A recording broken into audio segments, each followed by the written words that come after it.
The strangest or the coolest thing you might say that I got from a fan is the gaming throne. You saw it at the shop just now.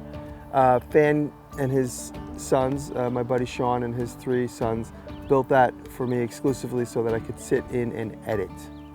It's a big chair that you sit in. It's like an immersive experience. You sit back, and they know I'm not a gamer, so they made it for me to edit. I sit back, and it's hard to get out of. When I sit in it, I usually stay in it for about 3 days. My biggest fear, I'm not sure. I try never to have things that I'm too scared of. I try and welcome every experience with open mind. I'm usually very, very careful, considering I had a pretty bad accident. I cut my pinky, and that was pretty scary. You know, just to lose my mobility is probably one of my biggest fears. Do I have any pet peeves? I hate the sound of wrinkling Mylar food bags on an airplane. It makes me want to get up and choke someone to death. And I don't like people that smoke. One thing I try never to do is to be disrespectful and rude, at least in public.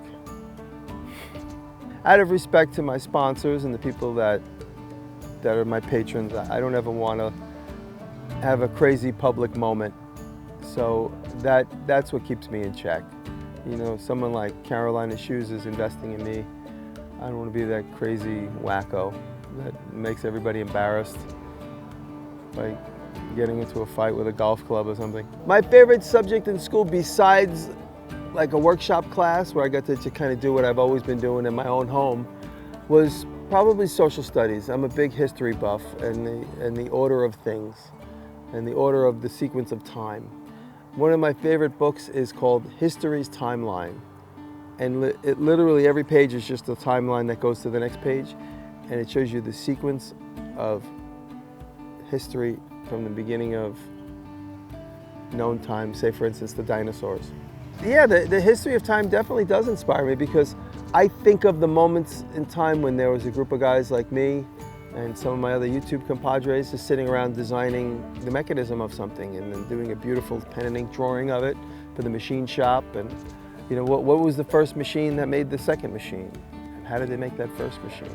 Do I believe in aliens? Yes. I think there's got to be another life force besides us. We are so random. We are, like, the human beings on this planet are so random. And when you look up into the sky and you see planets that just keep going on forever, why isn't there 20 more of us? Who's to say there isn't? The way we think, do things, the way we're mean to each other, the way we're nice to each other, it's all very, very random. And the way you can go back in time and just like flick something and then everything is different in a whole new direction. Not that I've ever traveled in time, but I did see Back to the Future. Great Scott! Where did I not excel? English and grammar. Because to me, to remember, I'm very practical in my thought process, so when we have spelling tests, I couldn't remember how to spell anything. Some people, oh, well, that's I before E. So to me, it's just remembering the sequence of millions of phone numbers. But it's impossible for me to remember the exact spelling of millions of words. The other day, I didn't know how to spell the word steak. And I realized at that moment in time it was the first time I ever actually had to write the word steak. I never had to write the word steak before in my life. Someone said, like a vampire steak or a steak you eat? S-T-A-S-T. I was trying to spell S-T-E-E-K, and that didn't look right. Wow. I'm 51 years old, and I just realized there's 2 ways to spell the word steak. And I thought it was spelled S-T-E-E-K. I guess my favorite movie would probably be Willy Wonka or The Wizard of Oz, because of the playfulness in all of them, and the childlike fantasy is just the whole movie. I did make a ring at one point. I made a ring that says, "We are the maker of music and the dreamer of dreams," which is a piece of a poem by Ralph Waldo Emerson, I think. I'm gonna fact check that. And that's what Gene Wilder said. We are the music makers, and we are the dreamers of dreams. What would be a good theme song for my life? The thing that pops into my head is a jazz song called B's Flat by Chet Baker. It's just got a lot of energy. It's an audible, there's no lyrics in it. But it's got a really great energy to it, and it has like a long flow. When I work, I listen to everything from country music Oh, we got both kinds. We got country and western. A huge fan of Nick Cave, and lately I've become a big fan of Townes Van Zandt. He's kind of country singer-songwriter.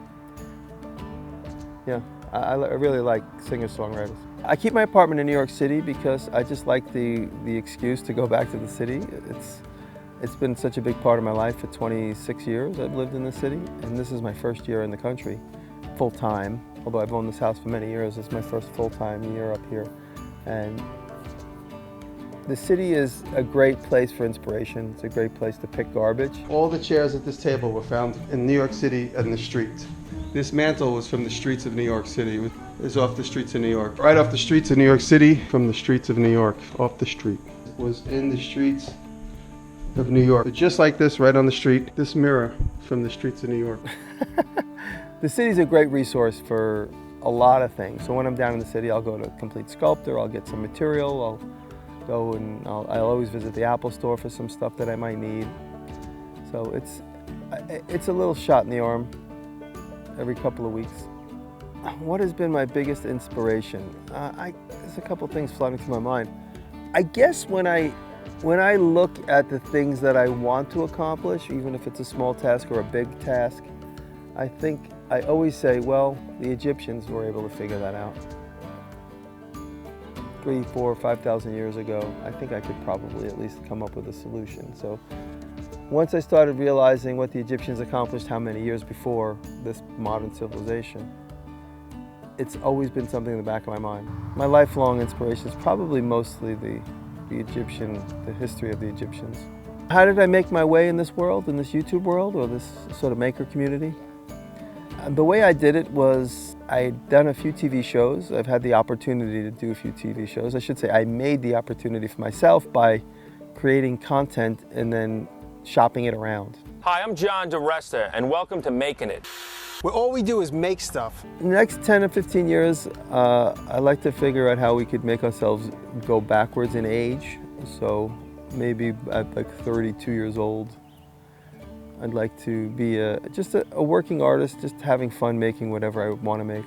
My long-term goal from art school was always I graduated the School of Visual Arts, and my long-term goal was always to make art at my own whim and sell it.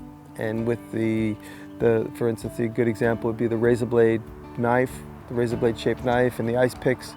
Those are functional pieces of art that I could sell over and over and over again. And my posters are art that I could sell over and over again. So I guess I got there, and just to get there in a bigger way. Experimentation is the key to success. I see a lot of people ramping up and building up and building up and building up mentally and never getting started. I think what has helped me in my life is experiment. If you experiment and you go in with low expectations, and then suddenly you realize, wow, look at these results. This is exactly what I had in mind. Or well, look at these results. This isn't exactly what I had in mind, but I like what happened. You won't know unless you experiment. So many people sit in preparation, mental preparation to get started and never get started until the day they go exactly, and this is what's gonna happen. And it doesn't happen that way, and they get discouraged. So ramping up with some experimentation, and this creates some experience and some knowledge, know-how, and then when you get up here, then you could really achieve your goals. Experimentation is the key to success.